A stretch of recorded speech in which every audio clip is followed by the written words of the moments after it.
So what do you do when your entire world, your entire community, all the things around you that you had counted on at least hopefully being available to you are gone because of a labor incident, a labor walkout, a strike? What do you do? Well, in our business, you pay attention to the facts. And we're going to talk about what you can do during a strike to continue with your acting and voiceover in this episode of the VO Heroes podcast.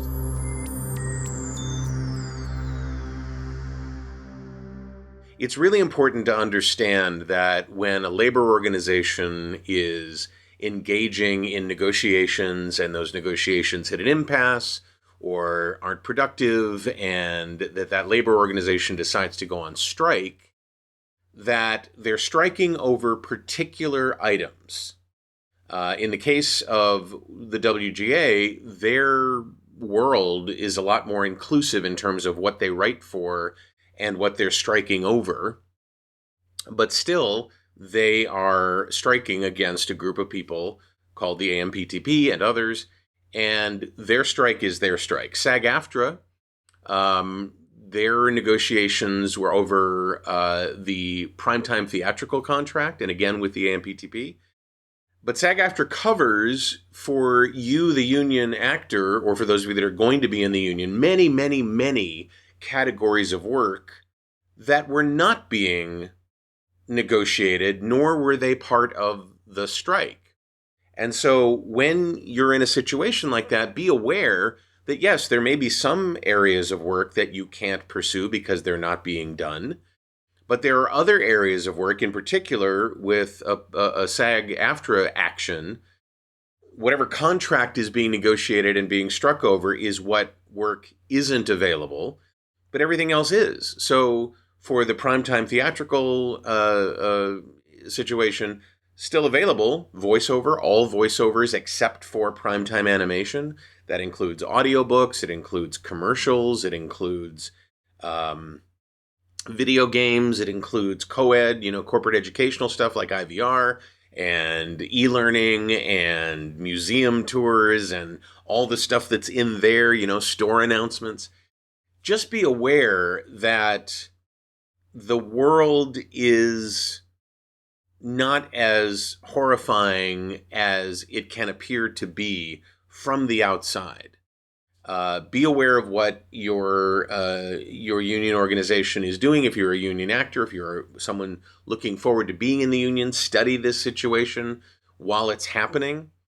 And know that when there is an action like this and you don't have anything to audition for and you don't have anything to go in for, there's no production happening, now is a great time to sharpen the axe. I talk a lot about the Abraham Lincoln method. He once said, if I had an hour to chop down a tree, I'd spend 45 minutes sharpening my axe.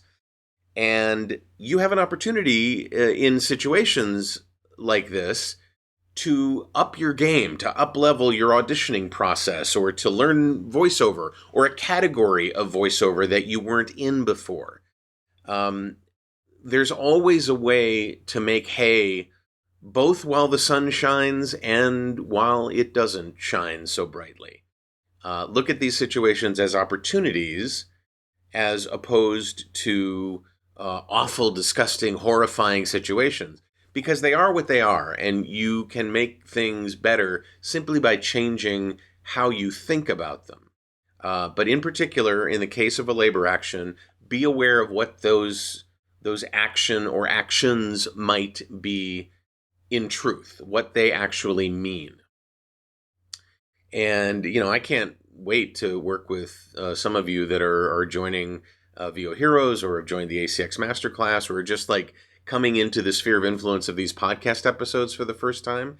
It's lovely. It really is. If you want to forward this to somebody who's particularly upset about the recent labor actions and what it meant for their possible future or near-term future career, please feel free to forward this. Just go up to the address bar and put in, copy it and put it into an email and send it off, or just forward them this page or the email that you got the notice on.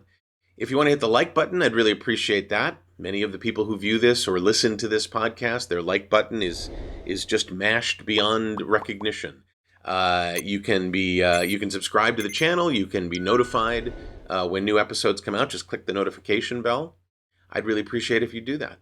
I'm David H. Lawrence, the 17th. I thank you so much for watching and for listening, and I will see you in the next episode of the VO Heroes podcast.